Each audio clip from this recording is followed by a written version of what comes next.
পশ্চিমবঙ্গ রাজ্য সিআইডির সদর দপ্তর ভবানী ভবনে এমপি আনার হত্যার অন্যতম অভিযুক্ত জিহাদ হাওলাদারকে প্রায় ৩ ঘন্টা জিজ্ঞাসাবাদ করেন গোয়েন্দা প্রধান হারুন রশিদ। এ সময় সিআইডির ৩ জন শীর্ষ গোয়েন্দাও তার সঙ্গে ছিলেন। জিজ্ঞাসাবাদে বেশ কিছু তথ্য সামনে এসেছে বলে নিশ্চিত করেছেন ডিবি সূত্র। এর আগে দুপুর 3:30টার দিকে নিউ টাউন অ্যাকশন এরিয়ার সানজিবা গার্ডেন্সের 56 BU ফ্ল্যাটে যান গোয়েন্দা প্রধান। সেখানে প্রায় 2 ঘন্টা ধরে সম্ভাব্য খুনের জায়গা কিছু আলামত খতিয়ে দেখেন বলে জানা গেছে।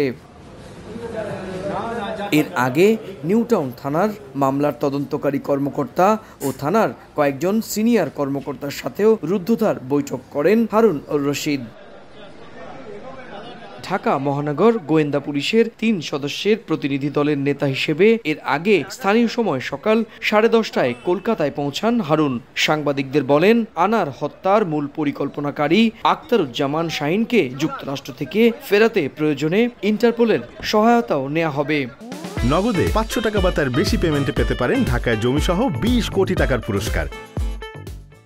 এক্সিকিউশন গ্রুপের নেতা আছে শিমুল বিশ্বাস, যেখানে সে আমানুল্লাহ নাম দিয়েছিল, তার উপরে সমস্ত দায়িত্ব অর্পণ করে সে বাংলাদেশ দিয়ে সে এখানে বাংলাদেশ থেকে আবার দিল্লি থেকে কাঠমান্ডু হয়ে দুবাই হয়তো বা উনি ইউএস চলে গিয়েছে। আমরা আমাদের বাংলাদেশের ঊর্ধ্বতন কর্তৃপক্ষের সাথে কথা বলেছি, তাকে ইন্টারপোলের মাধ্যমে কিভাবে কাজটি করা যায়, এবং আমরা এই বিষয়টা যেহেতু এখানে হত্যাকাণ্ডটি পশ্চিমবঙ্গের কলকাতায় ঘটেছে, আমরা কলকাতা পুলিশের সাথেও এই বিষয়ে ইন্টারপোলের সহায়তা আমরা একসাথে চাই, এটা আরো ভালো হবে। সোমবার সকালে আবারও সানজিবা গার্ডেন্স পরিদর্শন করবেন গোয়েন্দা প্রধান।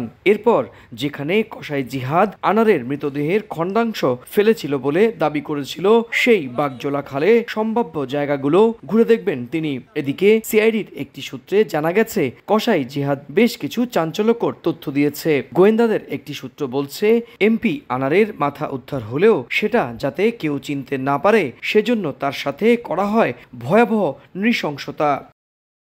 12 মে আনার কলকাতায় তার বন্ধু গোপাল বিশ্বাসের বাড়িতে ওঠেন। পরদিন থেকে তিনি রহস্যজনক নিখোঁজ হন। 22 মে কলকাতার গোয়েন্দারা নিশ্চিত হন বাংলাদেশের এই এমপি খুন হয়েছেন। তবে 12 দিন হয়ে গেলেও তার মৃতদেহ উদ্ধার করতে পারেনি ভারতীয় গোয়েন্দা পুলিশ।